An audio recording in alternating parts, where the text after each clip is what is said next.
ताऊ जी, आरक्षण का क्या होगा? 50% तक डिमांड कर रहे हैं, 76 की बात तो बन नहीं पा रही है, 50% क्लियर हो पाएगा? देखो कैसी लगी इसे? बहुत अच्छा। जी। जो अधिकतम लोगों के लिए कल्याणकारी हो। विनाशाय दीप ज्योति नमस्ते। मुख्यमंत्री परीक्षा देने आने जाए तो अच्छी बात है, लेकिन यदि परीक्षा नंबर कम आए तो फिर मुश्किल होगी। कैसा लग रहा है, चूंकि आज पहला दीक्षांत समारोह था, उस दीक्षांत समारोह के आप लोग हिस्सा रहे हैं, आगे क्या प्लान है? मतलब चूंकि अब तो गोल्ड मेडलिस्ट हो गई हैं, और बाकी क्या, मतलब इंस्पिरेशन क्या चीज़ें रही? सर में साफा, साड़ी और हाथ में मेडल, कैसा लग रहा है? ये सवाल बहुत कॉमन है, लेकिन ये अपेक्षा थी मतलब कि पहले ही दीक्षांत समारोह में आप लोग को मौका मिले। हेमचंद यादव यूनिवर्सिटी में और क्या चीज़ें चेंज होनी चाहिए, क्या बदलनी चाहिए, ऐसा क्या चीज़ होना चाहिए? मेडल लेने के लिए अपनी बेटी के साथ आई हुई है। सर, कैसा लग रहा है, पहले दीक्षांत समारोह के आप हिस्सा रहे और शिक्षाविद है, कहीं ना कहीं आपका भी बड़ा योगदान रहा है ये सिक्का हो गया भैया, जिला हम ढोलकी बोलथन। हाँ, ढोलकी जिन ताबीज में पहिनथन। क्या मिली साहब लग? मैं तो एक गांव का लड़का हूँ, किसान का लड़का हूँ, और मैं ये भिलाई टाइम्स ला भी देखत रहता हूँ, आप मन के वीडियो भी देखत रहता हूँ, बहुत अच्छा लगता है। आप मन बहुत अच्छा वीडियो जो है छत्तीसगढ़ में लाते हो, और ज़्यादातर न्यूज़ तो हिंदी में आते। बारले मैडम, कैसे लगा था आज आप लोग मानद उपाधि मिले हैं? विनाशाय दीप ज्योति नमस्ते।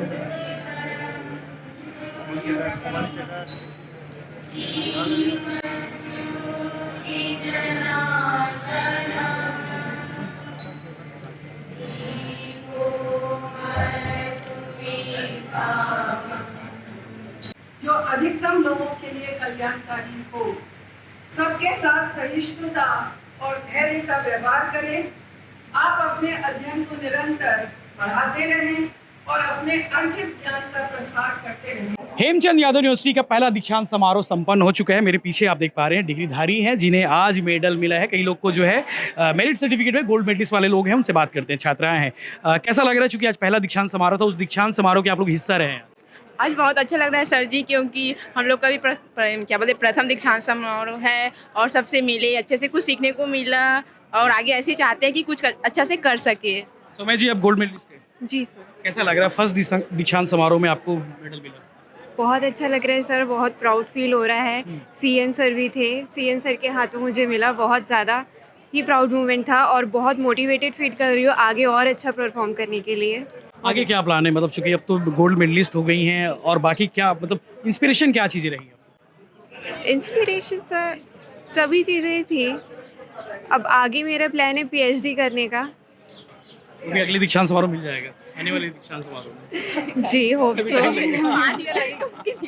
चलो ठीक है। अच्छा, सीएम साहब की कौन सी बातें आपको अच्छी लगी जो उन्होंने घोषण करे थे, संबोधन करे थे? जी, जो उन्होंने अपने जीवन की बातें बताई, वो सब बहुत अच्छी लगी। फिर उन्होंने हमको मोटिवेशन दिया, वो बहुत अच्छा लगा, और हमारे लिए बस बहुत प्राउड फीलिंग है ये सब। सर में साफा, साड़ी और हाथ में मेडल, कैसा लग रहा है? ये सवाल बहुत कॉमन है, लेकिन ये अपेक्षा थी मतलब कि पहले ही दीक्षांत समारोह में आप लोग को मौका मिलेगा। बहुत ही अच्छा लग रहा है, क्योंकि ये हम लोगों को बहुत, जब से हम लोग तैयारी कर रहे थे हमारे एमएससी में, तो हम लोगों को बहुत ही उम्मीद था कि ये हो और हम लोग आए और मेडल लें। हेमचंद यादव यूनिवर्सिटी में और क्या चीज़ें चेंज होनी चाहिए, क्या बदलनी चाहिए, ऐसा क्या चीज़ होना चाहिए? सर, वैसे तो शिक्षा के पद में हमारा हेमचंद यूनिवर्सिटी सबसे बेस्ट यूनिवर्सिटी है। यहाँ की जो शिक्षा पद में है, वो टीचर का क्या है योगदान अच्छा रहता है सर। तो इसमें मेरे ख्याल से कॉलेज के जो टीचर्स हैं उसके योगदान के अलावा और जो माता पिता दे रहे हैं शिक्षा, और मेरे ख्याल से कोई ऐसा चीज़ नहीं लगता सर कि इसमें चेंज हो सकता है। मेडल लेने के लिए अपनी बेटी के साथ आई हुई है, क्या नाम है आपका? बच्ची का नाम क्या है? हिमांशी साहू। तो अभी कौन सा मेडल मिला आपको? क्या गोल्ड मिला? एमएससी बॉटनी में। कौन से उस ईयर के? 2020 वाली है। कैसा लग रहा है, आपकी बेटी भी इसकी साक्षी बनी है? बहुत अच्छी लग रही है सर, प्राउड फील हो रहा है। आपके हस्बैंड पकड़े थे गोद में लिए थे? हाँ जी, पूरे टाइम पे? जी। चलो, ये वाकई में प्राउड वाली मोमेंट है कि उनकी बेटी भी आज साक्षी बनी है। और भी लोग बात करते हैं, कैसा लग रहा है? चेहरे पे मुस्कान बता रही है कि आप बहुत ही खुश है, हम बहुत खुश हैं। मैं शंकराचार्य की छात्र हूँ, और मुझे गोल्डन अवार्ड मिला है, और मैं यूथ को यही बोलूँगी कि होप मत खोना, अपना प्रयत्न करते रहे, हमेशा करते रहे, सक्सेस कभी ना कभी आएगा ही। बहुत अच्छी हिंदी आपकी, प्रयत्न करते रहे। कैसा लग रहा है? बहुत अच्छा लग रहा है। 2020 वाले गोल्ड मेडलिस्ट हैं हम लोग, ये 2023 और हम लोगों को अभी गोल्ड मेडल मिल रहा है। स्वर्णिम अक्षरों में लिखा जाएगा क्योंकि पहले दीक्षांत समारोह में गोल्ड मेडल मिला है। हाँ हाँ, बस बिल्कुल वैसे ही। और बहुत मतलब जब पता चला कि ये हो रहा है, वही बहुत बड़ी एक्साइटमेंट थी, क्योंकि हम लोग भी कब से वेट कर रहे थे कि हमको कब मिलेगा ये गोल्ड मेडल, तो बहुत अच्छा एक्सपीरियंस था। Thank you. मुख्यमंत्री भूपेश बघेल चूंकि इस कार्यक्रम के मुख्य अतिथि थे और उन्होंने जो है सभी जो छात्र छात्राएं थी जिन्हें गोल्ड मेडल दिया गया, कि पीएचडी होल्डर थे उन्हें पीएचडी सर्टिफिकेट दिए गए, मानद उपाधि यहाँ पे मुख्यमंत्री भूपेश बघेल को और पद्मश्री जो है उषा बारले को यहाँ पे प्रदान की गई है यूनिवर्सिटी की ओर से। चूँकि पहला दीक्षांत समारोह था, उस पहले दीक्षांत समारोह में यहाँ पे मानद उपाधि दी गई है। और भी लोग उनसे बात करेंगे, शिक्षाविद डॉक्टर DN शर्मा सर आ रहे हैं, उनसे भी बात करते हैं। चूँकि भिलाई को एजुकेशन हब बनाने वाले में, दुर्ग जिले को एजुकेशन हब बनाने के लिए जो है डॉक्टर DN शर्मा सर का जो योगदान है वो अतुलनीय है। सर से बात करते हैं। सर कैसा लग रहा है, पहले दीक्षांत समारोह के आप हिस्सा रहे और शिक्षाविद है, कहीं ना कहीं आपका भी बड़ा योगदान रहा है इस ग्रुप के लिए? निश्चित रूप से बहुत ही प्रसन्नता की बात है और पहला दीक्षांत समारोह है और 8वां स्थापना दिवस भी है विश्वविद्यालय का। और इन 8 वर्षों में विश्वविद्यालय ने जो प्रयास किए हैं वो निश्चित रूप से बहुत प्रशंसनीय हैं। और सबसे बड़ी खुशी का दिन तो बच्चों का है जो मेरिट में आए हैं, डॉक्टरेट उपाधि प्राप्त की है। आज उनके लिए तो उत्सव का दिन है और वास्तव में उनके उत्सव को मनाने के लिए हम लोग यहाँ पर अपनी उपस्थिति दे रहे हैं। सर 8 साल में यूनिवर्सिटी को आप कहाँ देखते हैं, मतलब कौन कौन सी और कमी है जिसको दूर करने की ज़रूरत है 8 सालों में? एक तो सबसे बड़ी कैंपस जो जिस प्रकार से UTDs का होना चाहिए, स्टाफ होना चाहिए, UTD विभिन्न विषयों की जो UTD के प्रस्ताव हैं, सरकार यदि उन्हें मान्यता दे दे और पद दे दे तो तत्काल UTD का काम हो। अभी केवल परीक्षा लेने वाली एक एजेंसी बनी हुई है और थोड़ा बहुत NSS NCC के माध्यम से और कॉलेजों की मदद से स्पोर्ट्स वगैरह के काम होते हैं। यूनिवर्सिटी खुद तो स्पोर्ट्स को की खुद के बच्चे ही नहीं हैं वहाँ पर प्रॉपर। तो ये ज़रूरी है कि UTD बहुत अच्छे से डेवलप हो और रिसर्च और डेवलपमेंट का काम बहुत अच्छा हो यहाँ पर। थैंक यू सर, आपके सजेशन बहुत अच्छे रहे हैं। Thank you. तो इधर डॉक्टर DN शर्मा सर शिक्षाविद हैं और उनके कहीं ना कहीं सजेशन जो है आज मुख्यमंत्री के सामने कुलपति जो है अरुणा पलटा उन्होंने रखे भी हैं। मेडल लेबर छत्तीसगढ़ के जो है लइका मन तको आए है, छत्तीसगढ़िया लइका मन है काबर की जो आप देख सका तो वेशभूषा जो है सिक्का पहिने हवे और काका बोलती जी ये सिक्का हो गया भैया, ये हमन ढोलकी बोलथन। हाँ, ढोलकी जिन ताबीज में पहिनथन। का मिली साहब लभी? Gold medal. कौन सी ईयर वाले? 2020 BPED में। BPED में? हाँ। चलो बढ़िया। इसे लगा तो भी स्वर्णिम अक्षर में कहीं ना कहीं नाम रही, पहला दीक्षांत समारोह में गोल्ड मेडल। एक्चुअली भैया मैं तो मतलब ये तो मोर जितना भी है मोर माता पिता मोर जिन गुरु है ओकर आशीर्वाद है कि मैं आज यहाँ खड़े हूँ। और यहाँ के बाद कैसे लगे इसके आज पहन के आना चाहिए? भैया छत्तीसगढ़ कह रहे हैं तो छत्तीसगढ़ी परंपरा भी जरूरी है। हाँ। आजकल की देखा था कि हर आदमी छत्तीसगढ़ ला छोड़ के आजकल की बाहरी दिखावा में जाना चाहते हैं। छत्तीसगढ़ के कल्चर भी एक ऐसे कल्चर है कि अगर आप वापस रहना चाहो तो छत्तीसगढ़ में भी बहुत कुछ है। धीरेन्द्र साहू नाम है। धनेन्द्र कहाँ रही तो? भिंभौरी कतक कहाँ पे? यहाँ से बिरला। चलो अतक दूर ले आओ। हाँ। तो सुबह एकदम तैयारी रही सोई आज? नहीं भैया मैं तो सुबह स्कूल जाकर आया हूँ।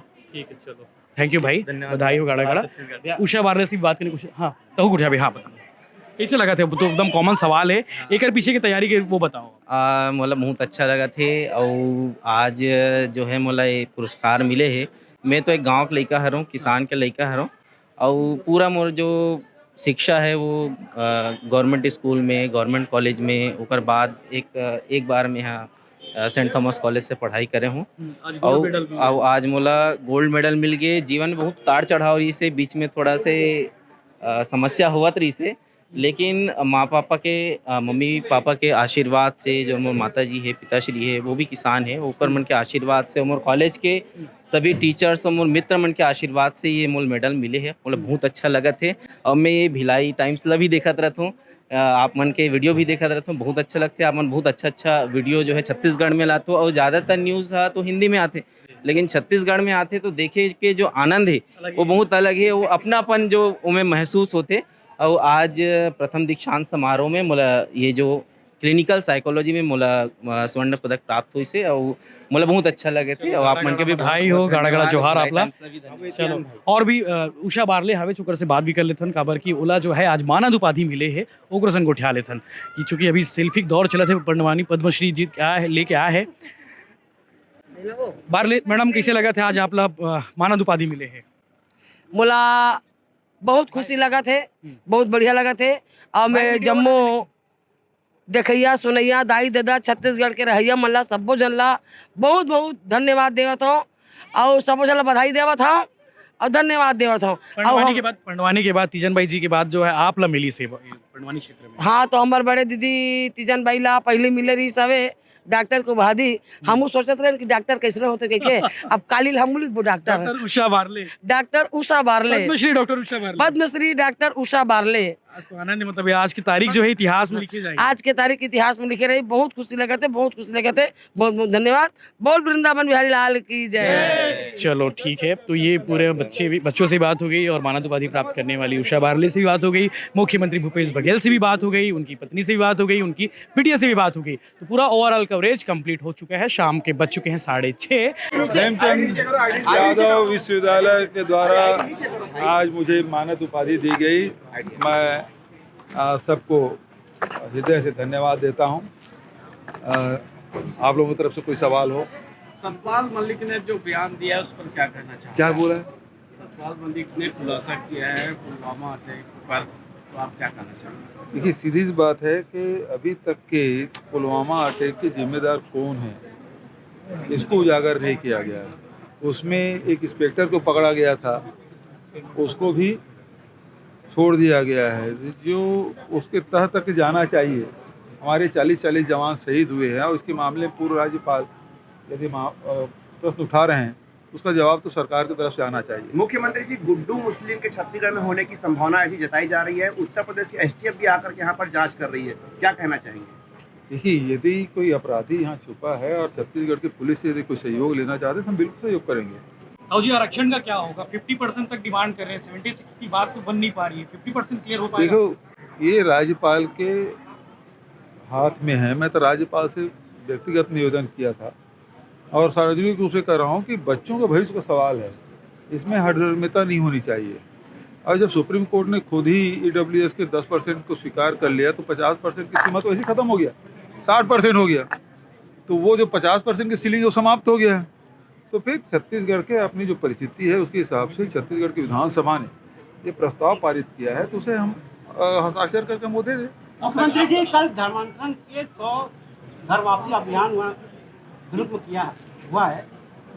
छत्तीसगढ़ में जिस तेजी से धर्मांतरण बढ़ा है, कल दुर्ग जिले में घर वापसी अभियान हुआ 100 जन।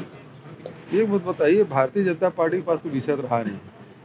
धर्मांतरण और सांप्रदायिकता दो ही विषय हैं और उसकी मास्टरी है उनको। और धर्मांतरण के बारे में पहले ही बोला हूँ कि सबसे ज़्यादा चर्च बने हैं तो भारतीय जनता पार्टी के शासनकाल में बना है और इस मामले में भारतीय जनता पार्टी के लोग मौन हैं। मैं तो कह रहा हूँ कि सबसे ज़्यादा उनके कार्यकाल में बना है। तो जब कोई ईसाई बनेगा तभी तो चर्च बनाएगा। और धर्मांतरण ये है कि कोई स्वेच्छा से बनते हैं, कोई धर्म अपनाते हैं, स्वीकार करते हैं, तो उसे तो रोक नहीं, पूरे हिंदुस्तान में कहीं रोक नहीं। लेकिन यदि कोई लालच दे के, दबाव पूर्वक, धोखा दे के यदि करे, जबरिया धर्मांतरण करे तो उसके खिलाफ सख्त कार्रवाई होगी। गुड्डू मुस्लिम मामले में भाजपा आरोप लगा रही है कि छत्तीसगढ़ जो है अपराधियों के लिए शर्म स्तरी बन गई है, क्या कहना चाहेंगे? अरे तो गुड्डू अपराधी पकड़ा गया क्या? छत्तीसगढ़ पुलिस से सहयोग मांगा है क्या? सबसे ज्यादा अपराधी तो उत्तर प्रदेश में है। खुलेआम किसी पुलिस के संरक्षण में पत्रकारों के बीच में किसी गोली मार दे, इससे बड़ी बात क्या है? कानून व्यवस्था किसी उत्तर प्रदेश में नहीं है। कैसे लगी से? बहुत अच्छा जी, आप पहली बार कोई शासकीय कार्यक्रम में आए? थोड़ा सा ऐसा करिए, सामने से नहीं सामने से बेटी बोल रही है ना, बेटी बोल रही है। जी, कैसा लग रहा परिवार में आज पहली बार मानद उपाधि? बहुत ही गर्व का विषय है। बहुत हम लोग बहुत ही गर्वान्वित महसूस कर रहे हैं। पहला शासकीय कार्यक्रम था जिससे पूरा परिवार शामिल हुआ आज। जी जी जी, अधिकतर हम लोग शासकीय कार्यक्रम में नहीं आते हैं, ये पहला मौका है। उन्होंने कहा कि अक्सर देखा जाता है कि जब उपाधि मिलती है तो पूरा परिवार परिजन साथ आते हैं, आज मेरे बच्चे साथ आए हैं, कैसा लगता है आज? ये बहुत ही अच्छा लग रहा है और हम लोग पहली बार ऐसे शासकीय कार्यक्रम में आए हैं। कल कुछ बात हुई थी इसको लेके, मानद उपाधि मिलने वाली दाऊदी को? तो हम लोग बहुत एक्साइटेड थे, बहुत एक्साइटेड थे जी। Thank you. आज मुझे और उषा बारले को भी मानद उपाधि मिली है। उषा बारले को ढेर सारी बधाइयाँ। सभी छात्र छात्राओं को भी बहुत बहुत बधाई। इस संकल्प के साथ महाविद्यालय में, विश्वविद्यालय में आपने एडमिशन लिया और आज आप अपने प्रतिभा, अपनी मेहनत के दम पर आज गोल्ड मेडल हासिल किया, बहुत सारे डिग्रियां हासिल की, सबको बधाई।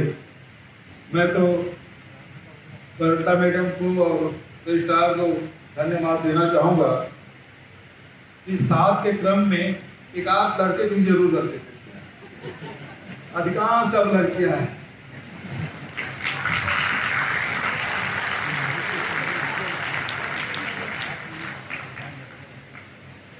एक 160 लड़कियां हैं, 125 में 130, 2 बोलो 23 जने लड़के हैं, 7 लड़कियां हैं। रेशियो है वो ठीक नहीं है, लड़कों के लिए बड़ा चुनौतीपूर्ण है। आदरणीय साथियों,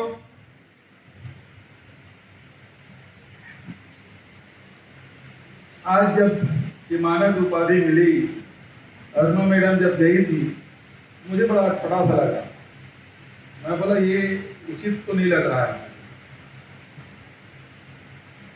फिर भी उन्होंने कहा नहीं, आपने जो नरवा गरवा घुरुआ बाड़ी में काम किया है, सामूहिक विवाह में काम किया है और ज्योतिबा फुले सम्मान से सम्मानित किया है, तो इस कारण से ये हमारा हक बनता है कि हम और पूरे विद्या परिषद या सभी समितियों ने तय किया है कि मानद उपाधि को आपको देने का फैसला किया है। उस समय जब पुणे से जब लोग आए थे, ज्योतिबा फुले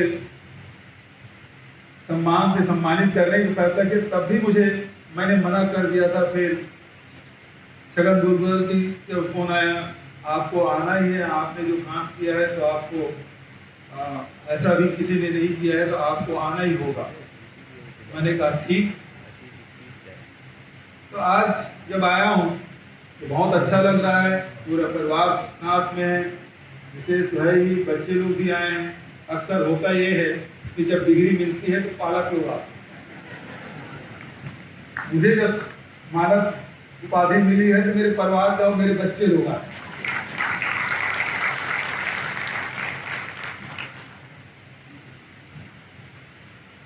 हम लोग जब राजनीति में आए तब ये नहीं सोचा था कि बहुत पढ़ना पड़ेगा।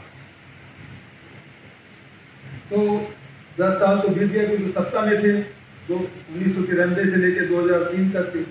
उसके बाद जब विपक्ष में आए तब पढ़ाई करना पड़ा, क्योंकि जब मुद्दे उठाने हैं तो मुद्दों की जानकारी आपको होना चाहिए। और जब रात में पढ़ाई करता था तो मिसेज कहती थी इतना पढ़ लेते पहले तो IAS बन जाते। मैं बोला अच्छा हुआ नहीं पढ़ा, यदि पढ़ लेता मुझे नेताओं को सर करना पड़ता, अभी IAS लोग मुझे सर करते। आपको पता नहीं होगा, अन्ना पलटा जी के बड़े भाई जो मुख्य सचिव के रूप में रिटायर हुए, विवेक धारण जी, हम लोग साइंस कॉलेज में थे। जब IAS की तैयारी कर रहे थे तो हम लोग को BSc पीवट में उन्होंने 1 साल पढ़ाया था। वो मुझे सर करते, मैं उनको सर करता। तो वो उस समय जब मुझे नहीं मालूम था उस पढ़ाई का कहीं रिजल्ट मिलेगा, और उस समय ये भी नहीं सोचा था कि इतना पढ़ रहा हूँ, रात भर जाके पढ़ रहा हूँ, समस्या उठा रहा हूँ विधानसभा में प्रेस कॉन्फ्रेंस के माध्यम से। तब पता नहीं था कि मुझे ये डॉक्टरेट की उपाधि मिलेगी, लेकिन वो पढ़ाई काम आया और आज इस मुकाम में पहुंचा। इसलिए मैं आप सबको, खासकर विश्वविद्यालय परिवार को बहुत बहुत धन्यवाद देता हूं। लेकिन एक बात और आप सबसे, छात्र छात्राओं से शेयर करना चाहता हूं कि मेरा PG पूरा नहीं हुआ है। डॉक्टर ओम प्रकाश जी बैठे हैं, वही मेरा फॉर्म भर देते। फिर दूसरे साल में परीक्षा दिलाने नहीं गया, प्रीवियस तो कर लिया, फाइनल ईयर नहीं किया। लेकिन अब सोचता हूं कि PG कर लूं,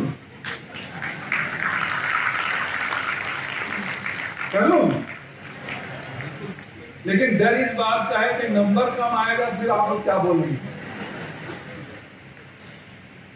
ये भी डर बना हुआ है। नंबर कम आया, मुख्यमंत्री परीक्षा दिलाने जाए तो अच्छी बात है, लेकिन यदि परीक्षा नंबर कम आए तो फिर मुश्किल होगी। ठीक है ना? बताओ क्या करना चाहिए? आवाज तो बिल्कुल नहीं आ रही, मिश्रित आवाज आ रही। तो आदरणीय साथियों, इस प्रकार से खासकर आज जो पूरे देश में एक समस्या बनी है और पूरे वैश्विक समस्या है, जिसमें हमारे देश में खुले में जो मवेशी घूम रहे हैं, एक बड़ी समस्या है। और उसको ध्यान में रखते हुए अनेक सालों तक के हम लोग इसमें चिंतन किए कि आखिर इन जो खुले में जो मवेशी घूम रहे हैं उसका निदान क्या होगा, कैसे इसको रोका जा सकता है। एक आध बार तो आंदोलन भी हम लोगों ने किया, लेकिन उसकी समस्या का हल नहीं दिखाई दे रहा। बहुत सारे साथियों से चर्चा कर रहे थे। आप सब जानते हैं ग्रामीण पृष्ठभूमि से बहुत सारे बच्चे हैं जो डिग्री हासिल किए, जिनको हमने अभी सम्मानित किया।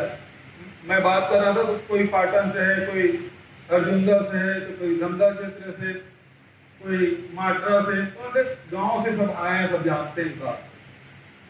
और सभी लोग इस ग्रामीण पृष्ठभूमि को समझते भी हैं।